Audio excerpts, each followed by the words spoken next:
anak-anak ngoprek. Kali ini gue di depan gue ini udah ada Meiji F110. Ini generasi setelah F100, dan gue itu kalau nggak salah tahun 90-an apa ya ini dirilis. Cuma di sini gue nggak mau fokus tentang sejarahnya, tapi gue bakal kasih tahu tips buat mas bro semua memilih F100. Jadi F100 itu dibuat seperti F110, sorry. F110 itu adalah istilahnya kalau di dunia spray gun itu spray gun yang satu body tapi bermacam-macam karakter, sama seperti Anesi Iwata W101 yang banyak banget jenisnya ya, dari nozzle size sampai nozzle size juga, nozzle size sampai RKP mas bro. Jadi walaupun mereka satu jenis, satu bentuk dari segi body. Di sini gua ada, ini punyanya Om Winardi, thank you Om Winardi dari Autoshine Kalimantan, dan juga punya Ucil Garage dari Bali. Di sini punya Ucil Garage, di sini punya Om Winardi. Kita bakal bahas satu ya. Ini adalah tipe G13T atau Gravity 13 1,3 mm T itu tulip, dan di sini punyanya Om Ucil itu G13 biasa ya. Kita bisa lihat perbedaannya di mana. Kalau dari body, segi body itu sama aja. Dari segi body sama aja, tidak ada perbedaan. Yang membedakan, yang selalu gue bilang adalah pada air cap dan nozzle-nya. Kenapa gue bisa bilang kayak gitu? Karena air cap dan nozzle adalah nyawa dari spray gun itu sendiri. Sama seperti W101, banyak yang menjual nozzle set W101 made in China. Itu adalah modal untuk merubah karakter sebuah spray gun itu sendiri. Oke, langsung aja. Kita langsung ke nyawa yang pertama, itu dari air cap. Kita bisa lihat untuk untuk Meiji F110 Tulip G13, di samping dari air cap itu ada dua lubang, di tengah ada dua lubang samping kiri dan dua lubang samping kanan. Total atomisasi ada 4 lubang dan juga 2 lubang tiap tanduknya. Sedangkan yang G13 biasa satu lubang, 2 lubang atomisasi kiri kanan satu-satu, dan juga 1 lubang samping. Di sini kenapa gue bilang selalu air cap itu adalah nyawa? Sebenarnya ini adalah sebuah apa ya, pilihan atau opsi dari produsen memilih kebutuhan kita balik lagi seperti apa. Jadi semakin banyak atau semakin banyak lubang itu adalah semakin boros konsumsi angin pada kompresor itu sendiri. Jadi tidak semata-mata gue butuh buat motor 13 T, bodi motor hanya sekitar 10 sampai 15 cm lebarnya, panjangnya bisa sampai 30 sampai 40 cm.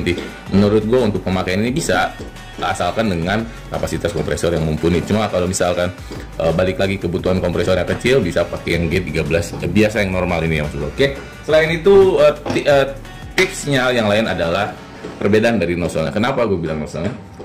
Kita bisa lihat.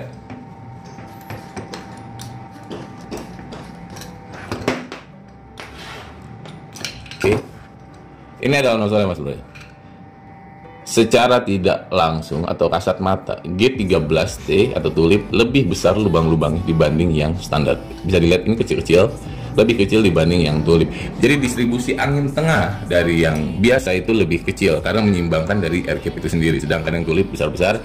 Kalau misalkan ininya tidak dibesarkan atau tidak ditambah diameternya, itu tidak balance. Nanti yang alhasil yang terjadi adalah pola dari pattern atau pola dari semprotannya itu kosong di tengah ya, kalau misalkan yang lubang-lubang di sini tidak dibesarkan diameter. Oke.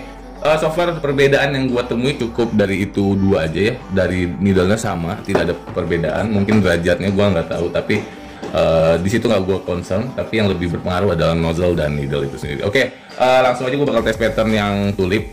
Yang ini yang biasa nggak gua tes karena menurut gua Mas Bro udah bakal pasti tahu ya, kalau satu lubang samping seperti ini tidak akan menghasilkan pola yang lebar. Gue pernah tes itu sekitar 8 sampai 10 cm dengan dari jarak 15 cm ya. Jadi gue nggak bakal tes.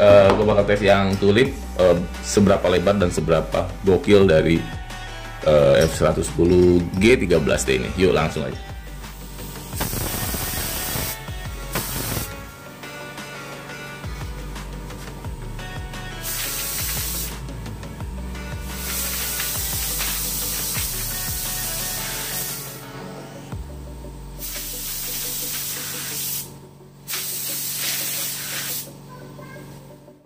Oke mas bro, di depan gue udah ada patternnya. Ini jarak 20, jarak 15, dan jarak 10 cm.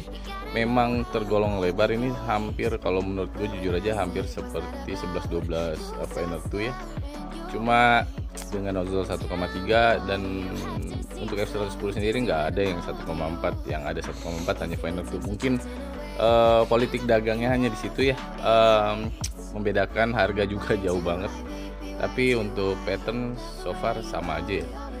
Oke, kita bisa lihat yang jarak 20 cm itu sekitar dari bawah ke atas itu 24 ya, 23-24 cm. Untuk jarak 15 itu sekitar 21 cm, dan untuk jarak 10 cm itu sekitar 17-18 cm. Tapi kita bisa lihat ya Mas Bro, nggak hanya besar pattern, karena untuk aplikasi mobil jujur aja gue nggak terlalu suka lebar-lebar ya, karena aplikasinya lambat banget. Jadi biasanya gue kunci atau gue cok ya fan-nya biar lebih tipis, lebih rapat, tapi lebih cepat aplikasinya. Tapi kalau bisa dilihat atomisasi dry area-nya itu halusnya banget ya, halus banget. Bisa dilihat halus banget, dan wet core-nya lumayan tegas di sisi tengah. Untuk aplikasi small to medium ini cocok banget. Untuk besar agak sedikit riskan karena memang wet core itu tipis banget ya. So far sejauh ini menurut gua ini cukup recommended untuk bidang-bidang untuk aplikasi base coat, dan lebih cocok untuk aplikasi base coat metalik ya. Solid oke, metalik lebih oke lagi karena memang bentuk patternnya itu huruf I itu sendiri. Oke, cukup untuk tes pattern. Lanjut aja.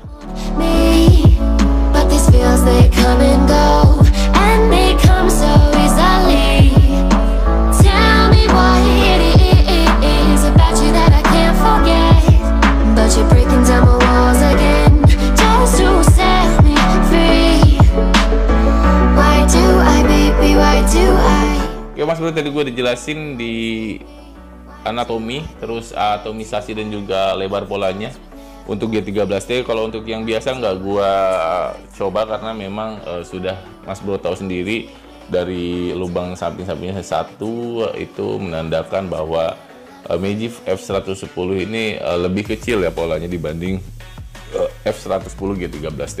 Oke, untuk G13T sendiri lebar pola hampir 20 cm lebih. Tipenya HTE, High Transfer Efficiency, langsung on the point. HT itu ya sama aja seperti medium pressure lah, MP gitu ya, nggak high pressure tapi medium pressure. Dan juga sejujurnya aplikasi untuk base coat cukup baik, langsung on point.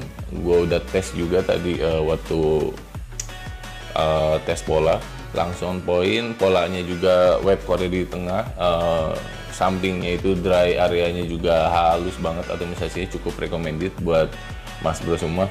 So far untuk aplikasi clear coat juga nggak masalah karena dry areanya atomisasinya halus, jadi tidak mengganggu akan overspray, tapi nggak terlalu masalah buat gua. Oke, jadi balik lagi untuk Meiji G13T itu kalau nggak salah range harganya sekitar 1,8 sampai 2 juta kurang lebih. Dan juga yang standar itu 1,3 sampai 1,5. Sesuaikan lagi, balik lagi ke Mas Bro, sesuaikan budget dan spesifikasi kompresor. Jangan maksain kompresor kecil di G13T. Boleh, cuma ya itu adalah konsekuensinya ada di Mas Bro sendiri. Dan juga untuk pengecatan bodi motor cocok di G13 yang standar ya Mas Bro. Memang kecil, cuma cukuplah buat bidang-bidang bodi matic kecil ya Mas Bro. Cuma kalau untuk bodi Vespa ataupun matic besar agak sedikit ribet. Juga ini untuk Mas Bro budget 1, sampai 2 juta. Ini opsi paling menarik. Memang banyak produk Taiwan China juga di harga segitu. Cuma kalau misalkan Mas Bro suka karakter tabung samping yang tilting,